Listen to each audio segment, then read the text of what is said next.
The ad was ordinary enough, buried among hundreds of others on Craigslist, promising a night of companionship and adventure to anyone daring enough to respond.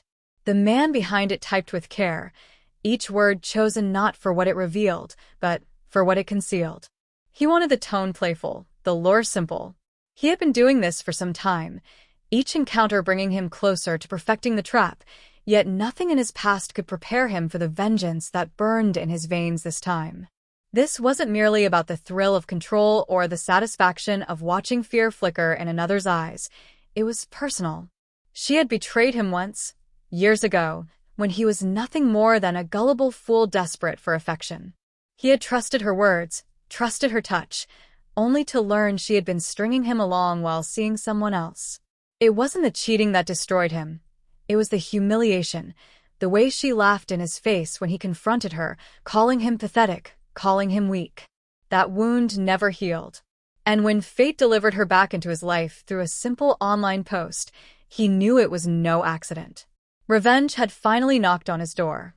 He created a new profile, carefully polished with photographs stolen from strangers' accounts, all smiles and promises of a good time. He messaged her with charm, feeding her the compliments she once demanded, pretending to be the kind of man she always claimed to want. She fell for it effortlessly, her replies quick, playful, even flirtatious. She didn't recognize him, not yet. That was the beauty of the internet. It erased the past, disguised the familiar. They agreed to meet at a trendy little bar downtown, neutral ground, her choice of course. He wanted her to feel in control, to believe this was her decision from start to finish. When the night came, he dressed with precision. Dark jeans, clean shirt, cologne that wasn't his but borrowed from a bottle left behind in a motel room weeks before. He arrived early, watching from the shadows as she walked in.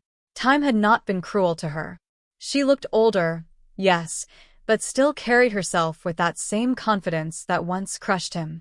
He felt the bile rise in his throat when she smiled at strangers, that same careless smile that once reduced him to nothing. She didn't notice him at first, not until he approached with the face she thought she knew from their online exchanges. She greeted him warmly, no hesitation, no flicker of recognition.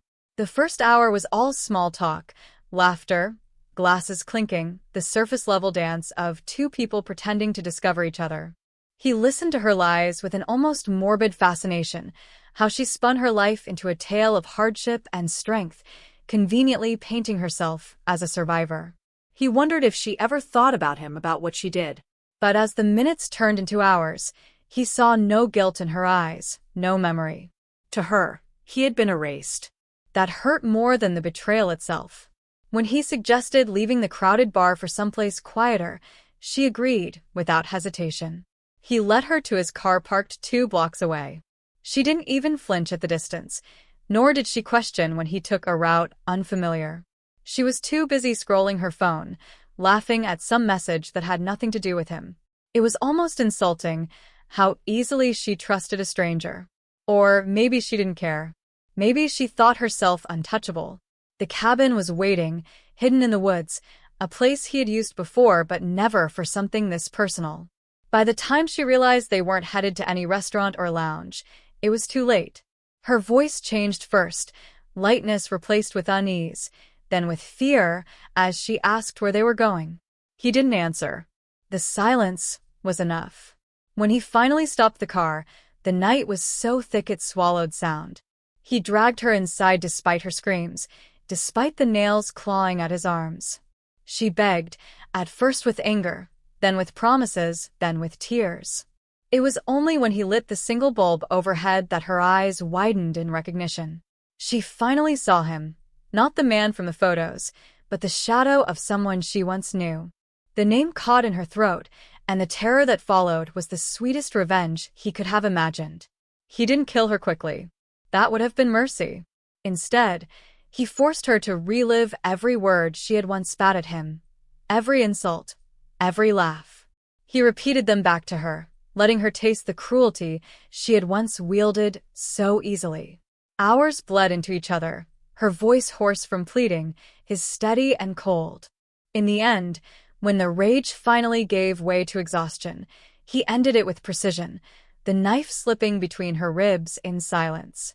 Her last breath was not a scream but a whisper, a desperate attempt at apology, too late to matter. He buried her deep in the woods, unmarked, unremembered. The world would search for her, of course. The missing posters would come, the news segments, the grieving friends who would paint her as a saint. But he would know the truth. He had reclaimed what she took from him, balanced the scales in blood. And as he drove away, back to the city lights and faceless crowds, he smiled at the thought of his next ad. Craigslist was full of names, full of faces, full of unsuspecting souls looking for love. But for him, it would always be about revenge, the kind that never fades, only festers, waiting for another night, another date, another ending written in murder. He drove through the night with the windows cracked, the cool air licking at his face, as if to wash away the sweat of what he had done. Yet no breeze could cleanse the thoughts that churned inside him. The murder had not satisfied him the way he once imagined it would. He had expected a release, a rush, some grand sense of justice that would leave him lighter. Instead, what he felt was a gnawing hunger, sharp and insistent. Her final gasp still echoed in his ears, not as triumph, but as an unfinished song, one verse cut short. He told himself it was closure, but deep inside he knew it was only the beginning. Back in the city, he resumed his life with terrifying ease. He walked among the crowds, blending into the ordinary hum of commuters and shoppers, his face never memorable enough to catch a second glance. At work, he smiled at colleagues, answered emails, performed tasks without a hint of distraction. No one suspected the man who stood beside them at the coffee machine had blood still drying beneath his fingernails only days earlier. The anonymity thrilled him. The world was blind, and he was its shadow. But at night, when silence filled the small apartment he rented, the memories clawed their way back. He could hear her voice, the way it cracked when she realized who he was. He could smell the metallic sting of her blood, the way it clung to his hands no matter how many times he scrubbed. He found himself replaying every second, dissecting each moment like a film reel. There was pleasure in the control, yes, but also frustration. She hadn't suffered enough. She hadn't understood enough. Death had come too soon. So he logged back onto Craigslist. The screen's glow lit up his otherwise dark room, and he scrolled through the lonely pleas of strangers. Men and women alike, desperate for attention, offering companionship for a night or a lifetime. Their words were drenched in hope, in naivety. Each one was a lamb waiting for the slaughter. He crafted another ad, his tone lighter this time, more inviting, fine-tuned by experience. He knew how to bait them now. It didn't take long for replies to flood in. He skimmed through them with detached curiosity, searching for the right one, the one that would speak to him. And then he found her, another woman, not connected to his past but bearing the same arrogance in her tone, the same subtle cruelty in the way she described what she wanted. She spoke of discarding men easily, of using them for drinks, dinners, favors. She didn't know him, but she might as well have been her twin in spirit. His fingers trembled as he typed his reply, already picturing how this story would unfold. The second kill was smoother. He learned from the first. No hesitation, no wasted words, no dramatic revelations. This time he didn't care if she recognized him or not. It wasn't about revenge anymore, it was about power. He drove her into the woods, ignoring her questions, her nervous laughter. By the time fear replaced her smile, he was already tightening the rope around her wrists. The knife was sharper, the cleanup faster. She didn't last as long, but that didn't matter. It wasn't her suffering he sought anymore, but the ritual, the preparation, the hunt, the moment he revealed himself not as the man she thought she knew, but as something darker, something inevitable. News spread quickly. Missing posters bloomed across neighborhoods, faces printed in ink that would fade under rain. The media dubbed it the Craigslist Killer, whispering warnings into cameras, urging women to be careful, to verify identities, to meet in public. He watched these broadcasts with cold amusement.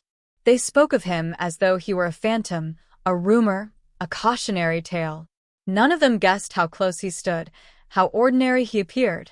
They feared a monster, but monsters did not stand in line at the grocery store or chat politely with neighbors in the hallway. As the body count grew, so did his confidence.